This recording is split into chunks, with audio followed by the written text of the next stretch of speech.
Hi hello good morning అందరికీ నమస్తే. Welcome to నీలం థియేటర్.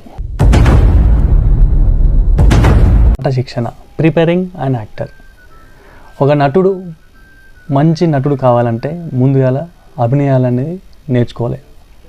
ఆంగిక, వాచకం, ఆహార్యం, సాత్వికం, ఈ అభినయాలు ఉంటే మీరు ఒక మంచి నటుడుగా ఎదుగుతారు, మంచి నటుడుగా గుర్తింపు తెచ్చుకుంటారు.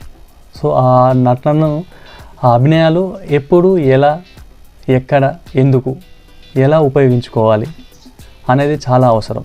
ఎప్పుడు పడితే అప్పుడు చేయకూడదు. దానివల్ల చేస్తే ఏమవుతుంది, ఓ మంచి నటుడు కాలేరు. కారణం అంటే చేస్తే వాని పిచ్చోలాగా ఉంటారు. సో ఓ సమయాన్ని, సందర్భాన్ని బట్టి మనం యాక్టింగ్ అనేది చేయాలి.